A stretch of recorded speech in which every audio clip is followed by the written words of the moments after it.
I'd like to come together today and start the Emergency Services Committee. I'll start with opening us up in prayer. If you bow your heads. Heavenly Father, thank you for this day and for the many blessings you have given our community. As we meet today, guide our thoughts and decisions, and may our work be pleasing to you. In your name I ask these things.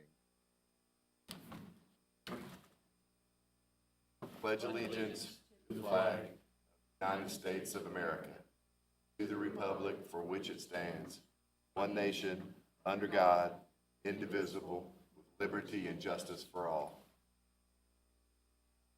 We have a full quorum. Approval of the minutes. Motion to approve. So moved. And approval of the agenda.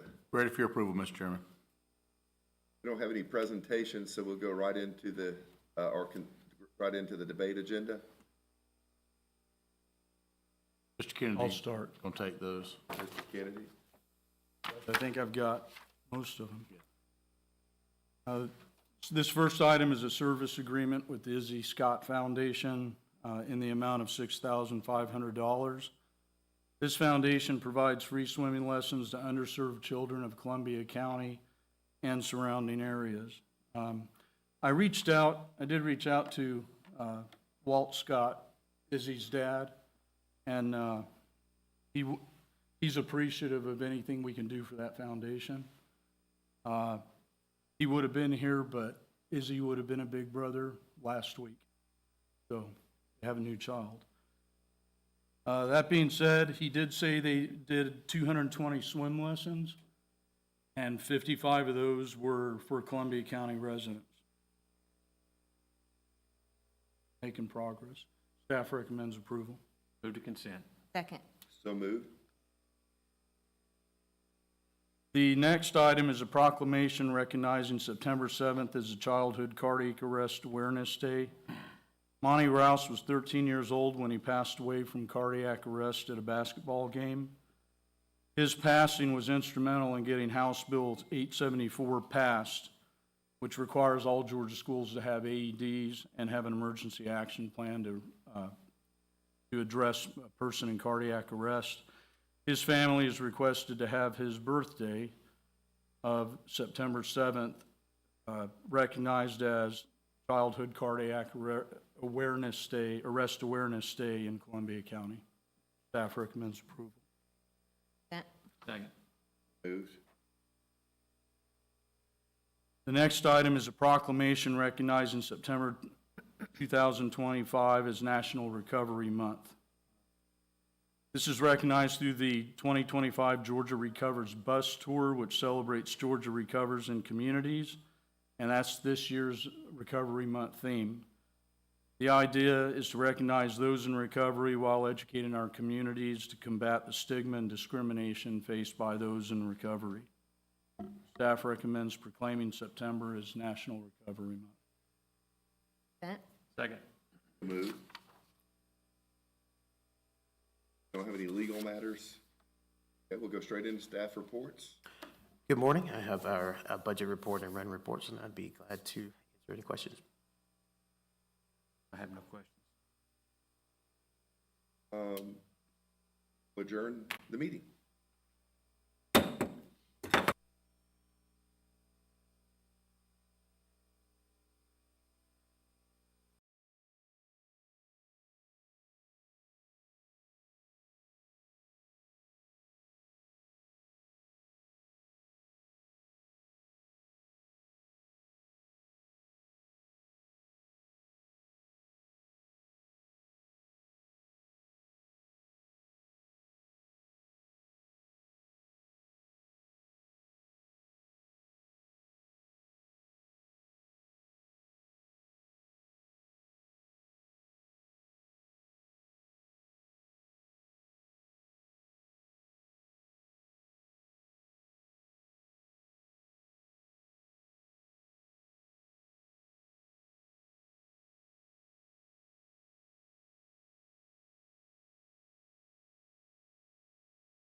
the Public Works and Engineering Services Committee for August 26th.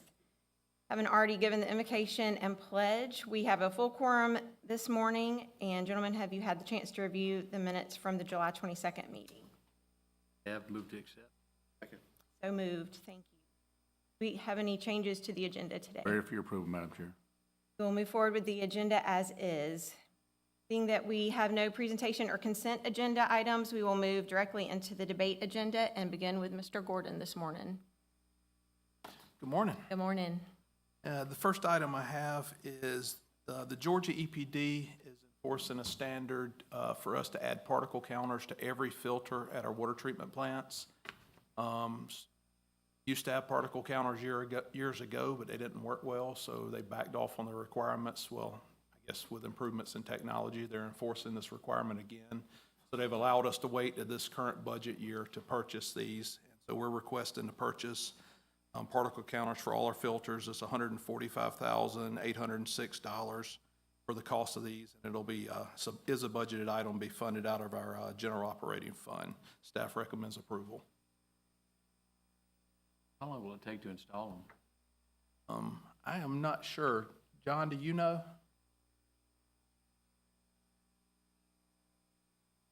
Within 2 months? We're installing that ourselves?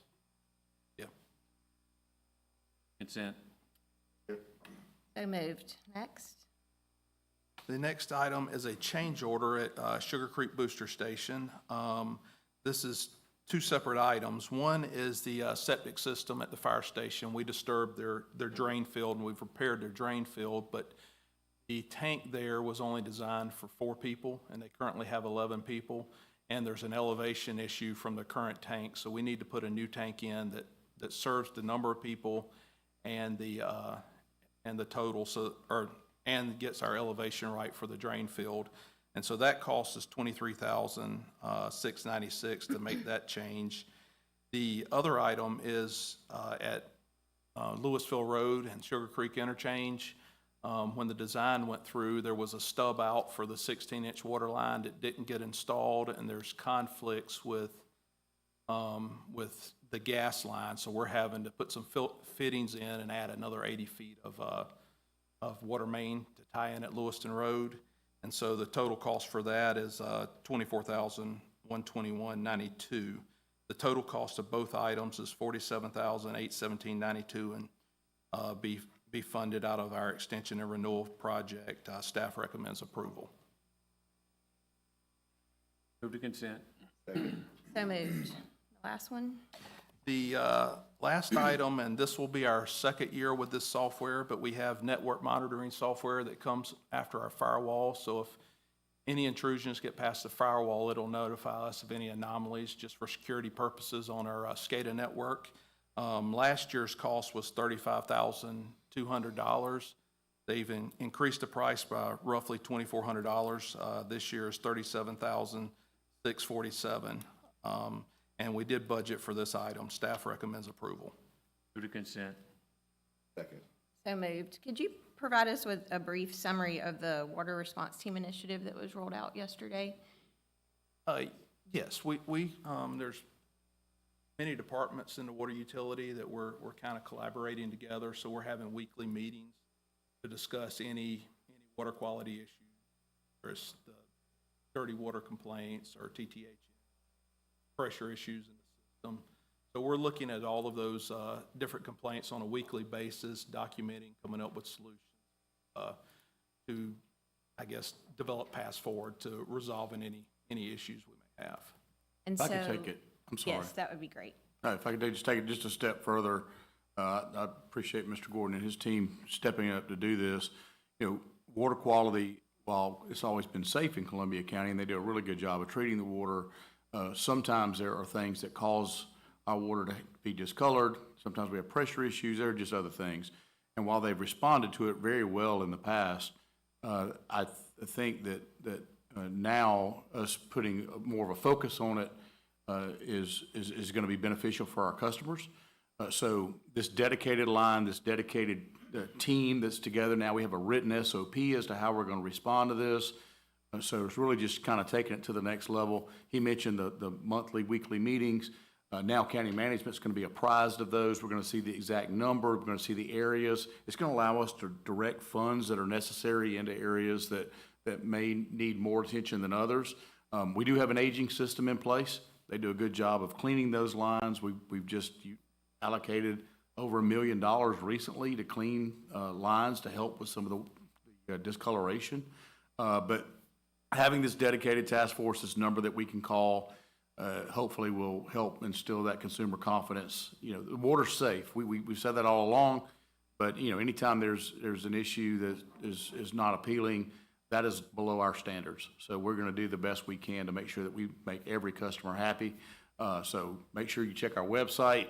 You can call 311, call the water utility, call this dedicated number, and we'll get somebody out. Any water quality issues, we want to make sure we tackle those quickly.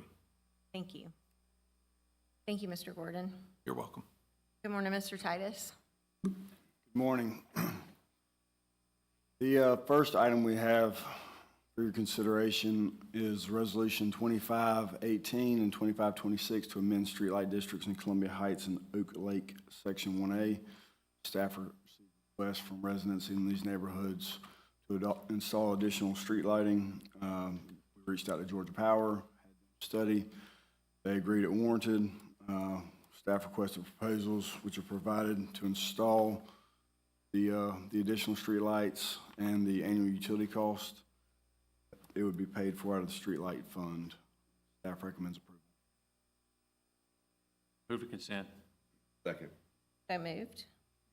This next item is a lighting services agreement with Georgia Power to provide safety lighting at the intersections of Columbia Road, Minnow Lane, and Hereford Farm Road at Lawrence Drive.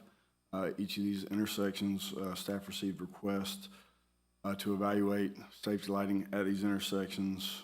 Staff studied them. They warranted per our safety lighting policy.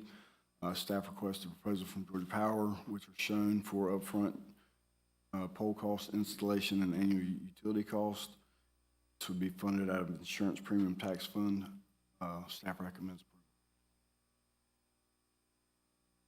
Consent. So moved. Next. These next three items are all regarding the monument gateway signs on I-20, one at Bel Air Road interchange and one at Appling Harlem Road interchange with I-20. This first item is a lighting services agreement with Georgia Power for the gateway signage and landscaping project. The uplighting, staff requested a proposal from Georgia Power for design and cost to light these signs on the interstate.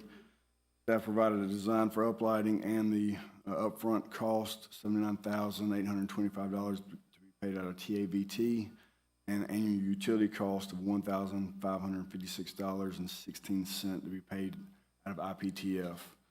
Once approved, Georgia Power will work with the contractor. We will connect them so that they can work their design and installation with the construction of the project, which is an item forthcoming.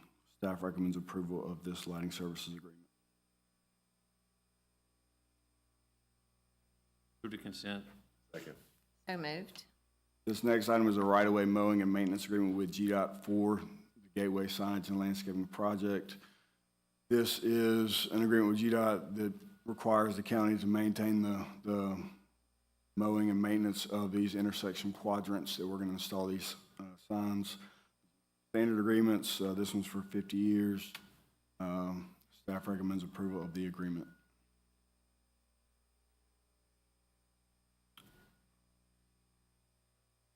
So moved. This item is a bid and contract with United Signs LLC for the gateway signage and landscaping. Board of Commissioners contracted with Benish for site design back in 2022 to the landscaping and permitting of these signs on I-20 right-of-way. We received GDOT's approval of the landscaping design and the permits for this earlier this year. We've since advertised for bids and received those. United Signs LLC was the lowest, most responsible bidder in the amount of $275,872.32. This came in below budget, so we were satisfied with that. It would be funded out of TABT, and the contractor will have 120 calendar days to complete the work from notice to proceed. Staff recommends approval.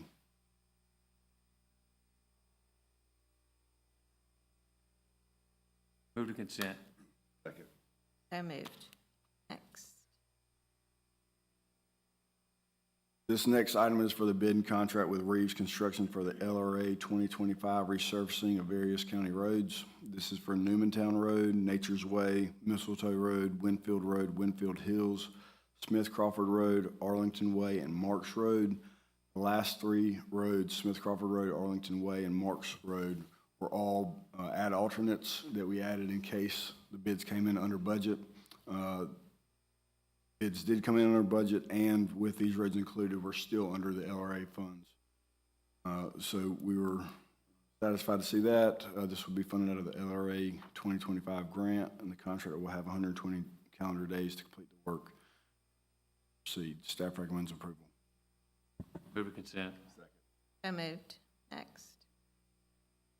This next item is a bid and contract with Summit Construction and Development for the Chastain Place Turn Lane Project.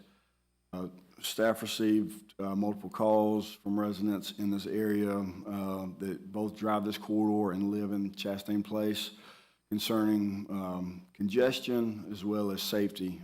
We've had over 13 accidents in the last 7 years. Staff decided to engage a consultant. The board approved a contract with an engineering firm to design a left turn lane widening at this location. That design's been completed. We've received all the necessary permits. We've advertised, and the lowest, most responsive bidder was Summit Construction and Development. This will be funded out of TIA discretionary. The contractor will have 160 days from the issuance of notice to proceed to complete the work. Staff recommends approval. Move to consent. So moved. Next. This next item is a contract with Clean and Green Environmental Property Solutions Group for property abatement, demolition, and removal services on the Hereford Farm Road widening project. This is concerning the four listed parcels, 161, 169, 170, and 172, all required relocation. This is for the abatement and demolition of those properties. Staff issued a request for proposals and received 4 responses, with Clean and Green Environmental being the lowest, most responsive. Total contract amount is $80,050 to be funded out of House Bill 170. They will have 6 weeks to complete the work from the issuance of notice to proceed. Staff recommends approval.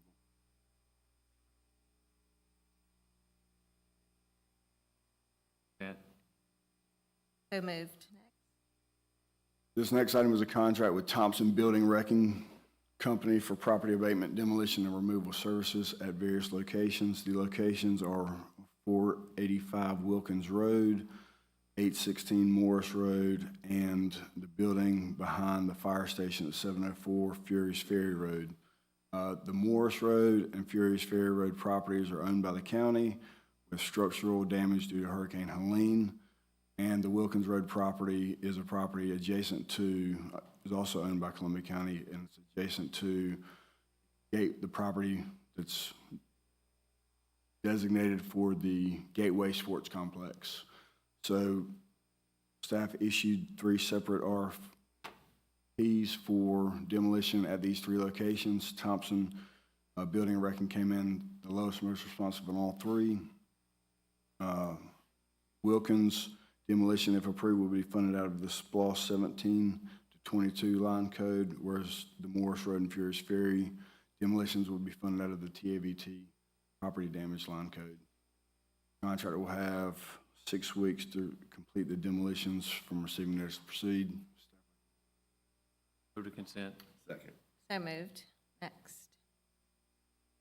This next item is a contract with the Sharon Company for guardrail replacement services at the 10 listed locations. The total amount is $32,900. These are locations where guardrail was damaged due to Hurricane Helene. Staff requested quotes from 3 companies, and the Sharon Company was the lowest, most responsive. This will be funded out of IPTF with intent to seek reimbursement. The contractor would complete the repairs within 4 weeks from the issuance of notice. Staff recommends approval. These are all from the hurricane. Sir. Somebody has an accident and takes one out, and they're at fault in the accident, do we go through their insurance to get? Yes, sir. That's recently happened on River Watch Parkway. Move to consent. Second. So moved. Passed.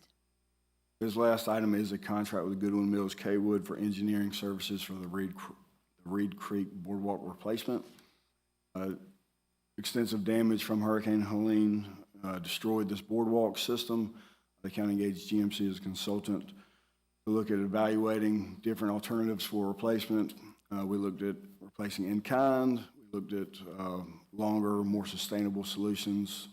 We also considered maintenance, long-term maintenance of each system. We've decided on a precast boardwalk system. We'd like to hire GMC to do the survey, permitting, coordination with the precast concrete boardwalk system vendor. GMC proposed completing the design within 5 months from receiving notice to proceed. Total contract amount is $55,500. Would be funded out of TAVT for property damage. Staff recommends approval. So moved. Thank you. Do you have any legal matters this morning? Staff reports. Back to you, Mr. Gordon. Yes, ma'am. I've included the year-to-date budget report and the water and sewer construction projects report for your review. If you have any questions, I'm prepared to answer those.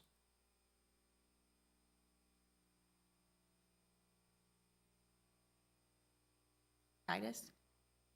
Yes, you have the roadway projects report and the roadway resurfacing report for your review. I'm happy to answer any questions you may